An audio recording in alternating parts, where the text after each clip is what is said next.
released the identity of the two people found dead in an apartment yesterday morning. Good afternoon, everyone. I'm Agnes Derwent. The investigation occurred in the 700 block of Bradley Street. Officers found the bodies of 39-year-old Courtney Grogan of Lake Charles and 40-year-old Cyrille Mitchell Jr. No further details were released. 3 kids watched as their mother's blood pooled across the floor of their Louisiana home. The men who put the bullets in her body?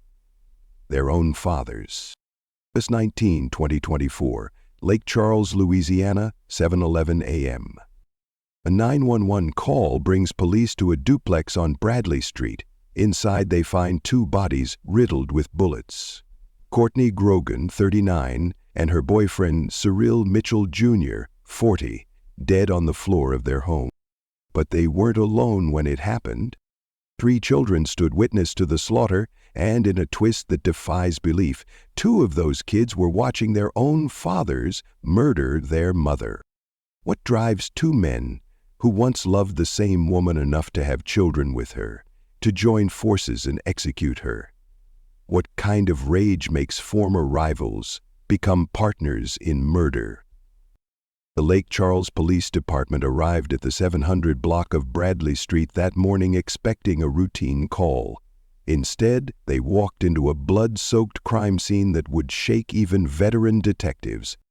Desmond Brown, 39, and Sheltren Tucker, 38, 2 men who shared nothing except children with the same woman, had apparently formed the deadliest of alliances. Their target? The mother of their kids and her new man. Their motive? She dared to move on. The bullets that tore through Courtney and Cyrille told a story of calculation, not passion. This wasn't a crime of opportunity or a moment of blind rage. This was planned. This was coordinated. This was an execution. And the children saw everything. In the coming days, detectives would uncover a plot so twisted it seemed impossible. 2 bitter rivals working together to eliminate the woman they both once claimed to love. But the most shocking part of this case wasn't just what happened that bloody morning in Lake Charles. It was what came before and what came after. This is the story of Courtney Grogan, a mother whose only crime was finding new love. Courtney Grogan was 39 years old when her life ended in a hail of bullets. A Lake Charles local, she was known primarily as a mother, a role that defined much of her existence in the eyes of those around her. Her 3 children came from 3 different relationships, creating a complex web of family connections that would ultimately prove deadly. Each child represented a chapter in Courtney's romantic history, living reminders of relationships that had come and gone. The fathers, Desmond Brown, Sheltren Tucker, and Cyrille Mitchell Jr., 3 men who had, at different points, shared Courtney's life and bed. 3 men who had fathered her children, and 2 who would eventually conspire to end her life. Friends described Courtney as someone who was trying to build a stable future. Her social media presence showed a woman who enjoyed simple pleasures, time with her kids, dancing, and the everyday moments that make up a life. She posted videos of herself dancing, showcasing a carefree side that contrasted sharply with the complicated reality of juggling relationships with multiple fathers of her children. By August 2024, Courtney had settled into what appeared to be a promising relationship with Cyrille Mitchell Jr., the father of her youngest child. At 40, Cyrille was an aspiring rapper who, friends say, was planning to marry Courtney. Their relationship had progressed to the point where they shared the duplex on Bradley Street, creating a blended family with her children. This new chapter in Courtney's life seemed to represent stability and happiness. Social media posts suggested a woman who had found her footing after navigating the choppy waters of co-parenting with multiple ex-partners. She and Cyrille were building something together, a future that included marriage plans and raising their blended family.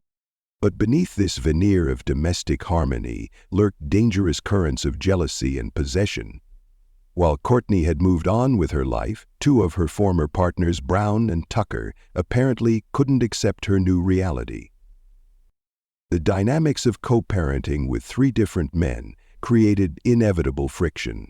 Courtney had to navigate custody arrangements, child support issues, and the emotional baggage that comes with maintaining relationships with ex-partners for the sake of children. Each interaction with Brown and Tucker represented potential conflict, especially as her relationship with Cyrille deepened. What Courtney couldn't have known was that her efforts to build a new life would trigger a deadly alliance between two men who should have had nothing in common except their past with her. As she settled into domestic life with Cyrille, planning their future together, Brown and Tucker were allegedly plotting to ensure that future would never come to pass. The very men who had once professed love for her, enough to father children with her, were now united by a different emotion entirely: murderous rage. Courtney Grogan's story is one of a woman whose search for love and stability was cut brutally short by the very men who should have wanted her happiness, if only for the sake of their own children. Desmond Brown, 39, and Sheltren Tucker, 38. Two men who under normal circumstances might have viewed each other as rivals. Instead, they allegedly formed a blood pact that would leave their children motherless and themselves facing life behind bars, or worse. Brown lived in Lackasign, Louisiana, off Kayla Street near Highway 11, a quiet area where neighbors mind their business and rarely suspect the darkness that might lurk next door. Those who knew him described a man who kept to himself, revealing little of the rage that apparently boiled beneath the surface. His relationship with Courtney had produced a child, creating a permanent link between them long after romance had faded. Tucker, meanwhile, had relocated to Texas, working in groves while living in Port Arthur. The distance hadn't diminished his obsession with Courtney's life choices. Like Brown, Tucker had fathered one of Courtney's children, giving him a perpetual connection to a woman he could no longer control. Both men had maintained contact with Courtney through their co-parenting arrangements. Both had watched as she built a new life with Cyrille Mitchell Jr., and both, according to police, found this reality unbearable. What makes this case particularly disturbing is the alliance these men formed. In most scenarios involving a woman with children by different fathers, those men remain distant from each other, connected only through their shared link to the mother. They might feel jealousy toward each other, even hostility. They rarely become conspirators in murder. Yet something pushed Brown and Tucker beyond the boundaries of normal human behavior. Perhaps it was the financial burden of child support payments. Maybe it was pure possessiveness, the toxic belief that if they couldn't have Courtney, no one should. Or possibly they viewed Cyrille as an intruder who was stepping into their territory, playing father to their children. Whatever the catalyst, these former rivals allegedly found common ground in their hatred and jealousy. They communicated, they planned, they coordinated, and ultimately they acted together to eliminate the woman they had once claimed to love. The most chilling aspect of their alliance is what it reveals about their character. These weren't men who snapped in a moment of passion. The coordination required to carry out this double homicide speaks to calculation and premeditation. They didn't just want Courtney dead, they wanted her to suffer, to know who was responsible and why. Tucker's background contains an especially disturbing element that adds another layer to this tragedy. According to his sister Alethea, their own mother had been murdered by a jealous ex-partner in front of her children. Tucker had witnessed firsthand the devastation such violence causes, yet he allegedly chose to inflict that same trauma on his own child. "Like you forgot how our mother was taken?" Alethea wrote in a scathing social media post condemning her brother. "And the children were present too, like we were?" This generational echo of violence suggests a man who, rather than being deterred by his childhood trauma, instead repeated the very pattern that had destroyed his own family. Brown and Tucker now face the consequences of their alleged actions. Tucker is charged with first-degree murder and home invasion, his bond set at $2.1 million. Brown faces charges of principal to first-degree murder with bond at $1.5 million. But the true price of their actions can't be measured in prison terms or bond amounts. It's written in the traumatized faces of 3 children who watched their mothers die at the hands of the men who gave them life. As Courtney and Cyrille's relationship deepened, the tension with her exes grew like a pressure cooker with no release valve. What started as typical baby daddy drama escalated into something far more dangerous, a slow-burning fuse that would eventually detonate in violence. Friends close to Courtney noticed changes in Brown and Tucker's behavior as her relationship with Cyrille became more serious. The usual complaints about visitation schedules and child support morphed into something darker. Probing questions about her new man, about their living arrangements, about Cyrille's relationship with their kids. They couldn't stand seeing her happy, one friend later told investigators, especially with another man under the same roof as their children. The warning signs were there, hidden in plain sight. Unexpected drop-ins during Cyrille's time with the kids. Aggressive text messages that Courtney brushed off as typical ex-partner jealousy. Threats veiled as concern for the children's well-being. Each incident on its own seemed manageable. Part of the messy reality of co-parenting with difficult exes, together they formed a pattern that pointed toward disaster. What nobody realized was that Brown and Tucker had begun communicating with each other. 2 men who should have been, at best, coldly civil co-parents of different children found common ground in their resentment. Their shared target, Courtney, and the new life she was building without them. Phone records would later reveal a disturbing pattern of calls and texts between the 2 men in the weeks leading up to the murders. What began as occasional contact evolved into daily communication, a digital trail of conspiracy that investigators would later use to piece together their case. In the days before August 19th, their plan took shape. They conducted surveillance on the Bradley Street duplex, learning the rhythms of the household, when people came and went, when the children would be present. They acquired weapons. They coordinated their approach. The weekend before the murders, both men made separate but similar comments to friends about handling a situation and taking care of business. Nobody connected these vague statements to the brewing violence. Nobody warned Courtney that her exes had formed an alliance against her. On the night of August 18th, surveillance cameras from nearby businesses captured images of a vehicle matching Brown's circling the neighborhood around Bradley Street. Hours later, in the early morning darkness of August 19th, both men's phones pinged towers near the duplex. By sunrise, Courtney and Cyrille would be dead, victims of a conspiracy born from jealousy and executed with cold precision. The children who witnessed it all would be left to make sense of a senseless act, their fathers joining forces to eliminate their mother. Just when you think you understand the depths of this case, 2 jealous exes eliminating a woman who dared to move on, the story takes a turn so dark it's almost incomprehensible.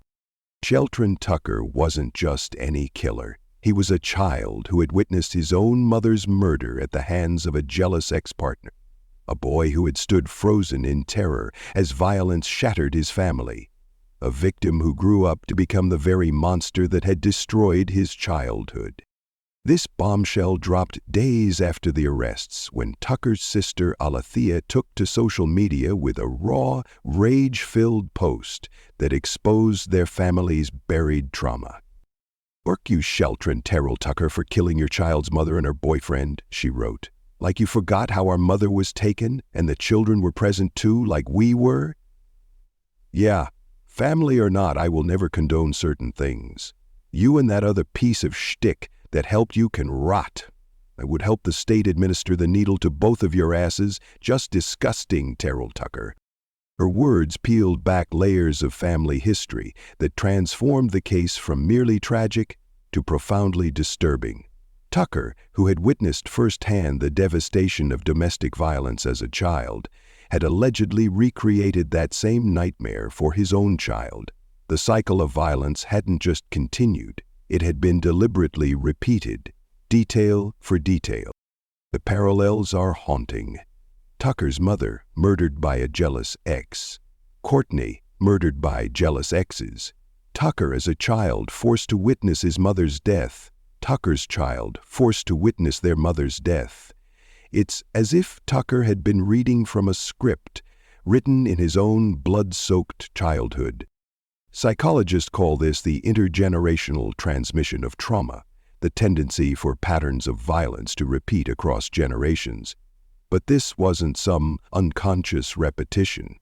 This was a man who knew exactly what such violence would do to a child because he had lived it, and he chose to inflict that same wound anyway. Even more disturbing is what this reveals about Brown. Did he know about Tucker's past? Did Tucker share his childhood trauma as they plotted Courtney's murder? Did Brown understand that by joining this conspiracy, he was helping Tucker recreate the very violence that had destroyed his partner's childhood? The presence of the children during the murders wasn't accidental. According to police reports, the killings happened early in the morning when they knew the kids would be home. This wasn't just about eliminating Courtney and Cyrille. It was about making a statement, about power, control, and punishment, with the children as witnesses. For Tucker's child, the trauma is doubled. Not only did they lose their mother to violence, but they must now live with the knowledge that their father, who should have been their protector, was the perpetrator. The very person who should have shielded them from harm became the source of their deepest wound. Lethia's public condemnation speaks to the ripple effects of such violence. Family members torn between blood loyalty and moral disgust. The impossible position of loving someone while hating what they've done. Her willingness to help the state administer the needle to her own brother shows how completely his actions severed family bonds. This twist forces us to reconsider everything about the case. Was Tucker's participation driven by the same jealousy as Brown's? Or was there something darker at work? Some twisted compulsion to recreate the defining trauma of his life? Did he see himself in his actions? Or did he see the man who killed his mother? The children who witnessed Courtney's murder now carry the same burden Tucker has carried his whole life. They too will grow up with the memory of violence etched into their developing minds. They too will face the choice that confronts all survivors of trauma, to break the cycle or perpetuate it. The question that haunts this case isn't just why these men killed. It's whether the violence will end with them or whether the seeds planted in those children's minds on August 19th will someday bloom into more bloodshed. August 19, 2024, 7:11 a.m. The call comes in to Lake Charles Police Department. 2 bodies discovered at a duplex on Bradley Street. But what happened in the hours before that call paints a picture of calculated brutality that would shock even hardened investigators. Based on evidence collected at the scene and witness statements, investigators pieced together the events of that fatal morning. Sometime between 4:00 and 5:00 a.m., while Courtney, Cyrille, and the children slept, Brown and Tucker made their move. The duplex at 709 Bradley Street wasn't fortified, just a normal family home with normal locks and normal vulnerabilities. Police believe Tucker, using his familiarity with the home from previous visits to see his child, knew exactly how to gain entry quietly. Evidence suggests they entered through a rear door, possibly using a key Tucker had kept, or by forcing the lock in a way that wouldn't immediately alert those inside. The layout of the duplex meant they had to pass the children's bedroom to reach Courtney and Cyrille. Whether waking the kids was part of their plan or an unintended consequence remains unclear. What is certain is that by the time the first shots were fired, the children were awake and watching. Courtney and Cyrille were likely roused from sleep by the intruders. Forensic evidence indicates they had little time to react. No defensive wounds were found on either victim. No signs of a prolonged struggle, just the brutal efficiency of multiple gunshots fired at close range. The medical examiner's report revealed that both victims suffered multiple gunshot wounds to the upper body and head, a pattern consistent with execution-style killings rather than a chaotic crime of passion. The positioning of the bodies suggested Cyrille may have attempted to shield Courtney in the final moments, a futile gesture against the barrage of bullets. Most disturbing was the children's vantage point. Based on their statements to Child Protective Services, they witnessed the entire attack from the doorway of the master bedroom. They described the familiar faces of their fathers, weapons in hand. They recounted the sounds, the initial shouts, the gunshots, the sudden silence. Details no child should ever have to provide. After the killings, Brown and Tucker didn't flee immediately. According to timeline reconstructions, they remained in the home for several minutes, long enough to ensure both victims were dead and to speak to the children. What was said in those moments remains known only to the killers and the traumatized children, but investigators believe it may have included threats to keep quiet. By 6:00 a.m., neighbors reported hearing a vehicle speed away from the area. Security footage from a nearby gas station captured images of two men matching Brown and Tucker's descriptions, purchasing coffee and acting with unsettling normalcy less than an hour after the murders. The bodies were discovered when an adult relative arrived at the home around 7:00 a.m. to help get the children ready for school. The scene they encountered was catastrophic. Two bodies in pools of blood and three shell-shocked children huddled together in a corner of the living room. First responders described the children as nearly catatonic, displaying the 1,000-yard stare typical of acute trauma. They didn't cry. They didn't speak. They simply pointed toward the bedroom when asked what happened. The 911 call, later released to investigators, captures the raw horror of the discovery. They're dead. Oh my God, they're both dead. The kids saw everything. Please hurry. By the time police secured the scene, Brown and Tucker were long gone, one back to his home in La Casine, the other across state lines to Texas. But they left behind a trail of evidence and three witnesses who, despite their young age, could identify them without hesitation. The hunt for Courtney's killers had begun. Lake Charles police didn't waste a second. The moment the 911 call came in, they knew this wasn't a random act. This was personal. The crime scene screamed inside job.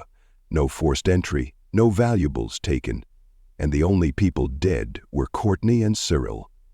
The children's statements, though fragmented by shock, pointed straight at two names: Desmond Brown and Sheltren Tucker. Detectives moved fast. They pulled phone records, combed through text messages, and checked surveillance from every business near Bradley Street. It didn't take long to spot a car matching Brown's circling the neighborhood hours before the murders. Meanwhile, Tucker's phone pinged off towers in Lake Charles that same night, even though he was supposed to be in Texas. The evidence stacked up quick. The kids, still in a daze, told investigators exactly who was in the house. Forensics matched footprints and fingerprints to both men. Neighbors remembered seeing unfamiliar cars parked nearby in the early morning. The digital trail between Brown and Tucker, calls, texts, and location data painted a picture of two men working together, not just two angry exes acting alone. With the suspects identified, police called in the SWAT team. Brown was holed up in his home in La Casine. Officers prepped for a standoff, but as they moved in, Brown slipped out and drove to a nearby gas station. SWAT tailed him, boxed him in at the pumps, and took him down without a fight. No drama, no last stand, just a man caught cold. Tucker was tracked to his job in Groves, Texas. The U.S. Marshals and Port Arthur police moved in before sunrise, catching him completely off guard. He didn't resist. Maybe he knew the game was up. Both men were charged with first-degree murder. Tucker also faced a home invasion charge. Brown's bond was set at $1.5 million, Tucker's at $2.1 million. The evidence was overwhelming. Digital footprints, physical evidence, and the testimony of three children who'd seen everything. The case wasn't just airtight. It was a blueprint for how jealousy, rage, and a twisted alliance can destroy a family in a single morning. And for Brown and Tucker, there was nowhere left to run. The blood had barely dried before the real damage set in. 3 children, each now without a mother and without fathers, left to pick up the pieces of a nightmare they'll never forget. The trauma didn't end when the gunshots stopped. It started there.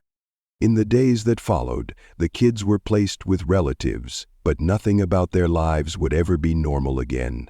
The youngest barely spoke. The oldest, old enough to understand, refused to sleep with the lights off. Every time a door creaked or a car pulled up outside, they flinched.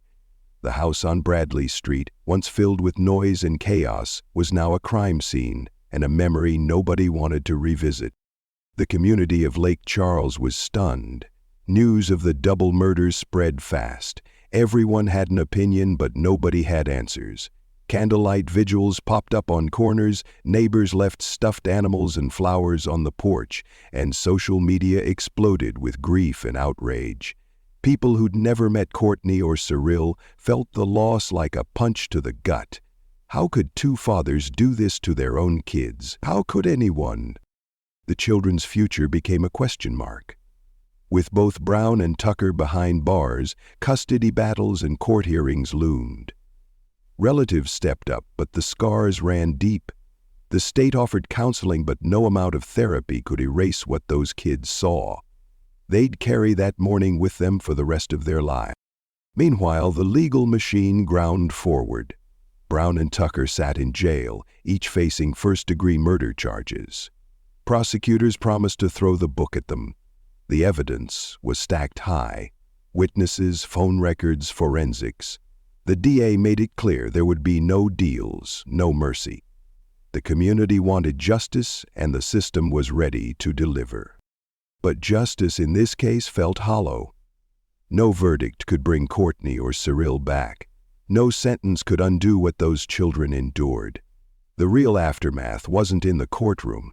It was in the quiet moments, the empty beds, the questions that would never have answers. For Lake Charles and for 3 broken kids, the nightmare was just beginning. This isn't just Courtney's story. It's a warning shot across the bow of every toxic relationship where jealousy masquerades as love. When exes can't let go, when control is mistaken for caring, when children become pawns, the red flags are there, waving in plain sight. 2 men couldn't stand seeing a woman they once possessed find happiness without them. Now 3 children will grow up haunted by what they witnessed, and 2 killers will rot in cells of their own making. The most dangerous moment in any abusive relationship is when you finally break free. Sometimes the deadliest weapon isn't a gun. It's a broken man's ego. This has been Shadows of Crime. If you found this story compelling, hit that subscribe button and join our community. Share this video with someone who appreciates the complex realities behind violent crimes. Until next time, stay safe out there.